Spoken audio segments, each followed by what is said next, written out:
সূর্য সূর্য ভাবি কিছু বলবে? এই বল না বল। না না আমি বলবো না, আমার লজ্জা লাগতেছে। ও আচ্ছা, সূর্য শোনো না, ইতি লজ্জা পাচ্ছে, ওর হয়ে আমি বলে দেই। কি এমন কথা, কি এমন কথা যে আপনার বান্ধবী আমাকে বলতে লজ্জা পাচ্ছে? আসলে ইতি তোমাকে খুব পছন্দ করে, ও বলতে লজ্জা পাচ্ছিল। আর আমিও চাই তুমি ওকে বিয়ে করো। ওকে যদি তুমি বিয়ে করো তাহলে এই বাড়িতে আমরা দুজনে একসঙ্গে থাকতে পারবো, আমার বান্ধবী আর আমি। তাই বলছি কি, ওকে তোমার কেমন লাগে বলো তো? জঘন্য, খুব বেশি জঘন্য লাগে। মানে আমাকে জঘন্য লাগে মানে? শোনো, তোমরা দুজন এতটা কুৎসিত মনের মানুষ যে তোমাদের বিশ্লেষণ করার ভাষা আমার জানা নেই। আর তোমরাই কিনা জানতে চাচ্ছ তোমাদেরকে আমার কেমন লাগে। সূর্য! না ভাবি, এত গলা উঁচু করে কথা বলবে না। এতদিন অনেক গলা উঁচু করে কথা বলেছো। এতদিন তোমাদের সময় ছিল, এখন আমার সময়। কি বলিস? তুই তোর দেবরকে ঘরে বসিয়ে বসিয়ে খাওয়াস?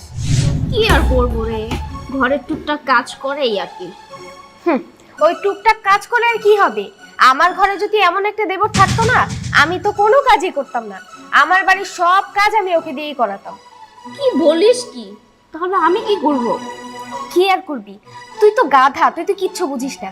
একটা কাজ কর, তুই ওকে দিয়ে বাড়ির সমস্ত কাজ করিয়ে নে, কারণ ওর খাবারের একটা খরচ আছে না। টাকা কি গাছে ধরে নাকি? হ্যাঁ, তো স্বামীর টাকাগুলো শুধু শুধু অপচয় হচ্ছে। অন্তত কাজ করলে টাকাগুলো বেঁচে যাবে। তো একদম তুই ঠিক বলেছিস, এইভাবে ভেবে দেখিনি। আজকের পর থেকে এইভাবেই করতে হবে। একদম। ভাবি পানি। পানিটা এখানে রেখেছো কেন? ইতির হাতে তুলে দাও।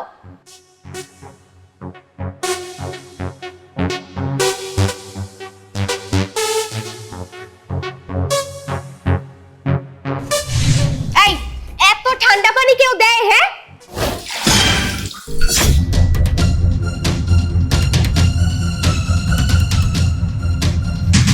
এই তোকে আমি ঠান্ডা পানি আনতে বলেছি, বরফ গুলিয়ে আনতে বলিনি।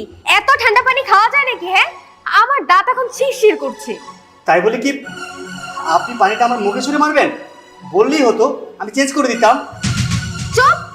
একে তো ভুল করেছিস, তার মধ্যে আবার বাড়ির কাজের লোক হয় আমার মুখে মুখে তর্ক করছিস।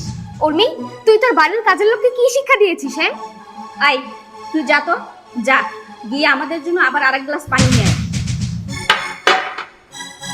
ঠিক আছে, তাই যাচ্ছে।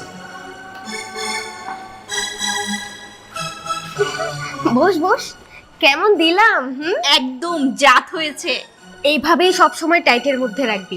টাইটের উপরে রাখলে তোর মুখে মুখে আর তর্ক করার সাহস পাবে না। একদম ঠিক বলেছিস, ভাগ্যিস তুই ছিলি, এই জন্যই তো এরকম বুদ্ধি আমার মাথার মধ্যে ঢুকিয়ে দিয়েছিস। তোমাদের কি মনে নেই সেদিনের কথা? তুমি আর তোমার বান্ধবী মিলে কত অপমান করেছো আমাকে। এইভাবে তোমার এই বান্ধবীর কথা শুনে তুমি দিনের পর দিন আমাকে আমার বেকারত্ব নিয়ে ফোঁটা দিয়েছো। ঘর মোছা থেকে শুরু করে রান্নাঘর পর্যন্ত কোনো কাজ বাকি রাখোনি যেটা তুমি আমাকে দিয়ে করাওনি। আর যখনই আমি একটা ভালো কোম্পানিতে, একটা মাল্টিন্যাশনাল কোম্পানিতে জব পেলাম, তখনই তোমাদের রূপ চেঞ্জ হয়ে গেল। সত্যি অবাক লাগছে, তোমাদের মাঝে এখন ভালোবাসা উদয় হয়ে গেছে, আর তোমরা দুই বান্ধবী মিলে একসাথে সংসার করতে চাও। দেখো সূর্য, যা হয়েছে সব কিছু ভুলে যাও। আমি তোমার সঙ্গে মজা করেছিলাম, আর তোমার সঙ্গে যা যা করেছিলাম তোমার ভাইয়াই বলেছিল। হ্যাঁ হ্যাঁ, আমি কিচ্ছু বলিনি। দেখ না উর্মি, বললো সবকিছু তোর হাজবেন্ড, আর দোষ হয়ে গেল আমার। ব্যাস, অনেক বলেছো। আর একটা কথাও না, আমার ভাইয়াকে নিয়ে একটা মিথ্যা কথা বলবে না। আর একটা মিথ্যা কথা যদি বলো না, আমি সব কিছু আমার ভাইয়াকে বলে দিই। না না, তোমার ভাইয়াকে বলো না।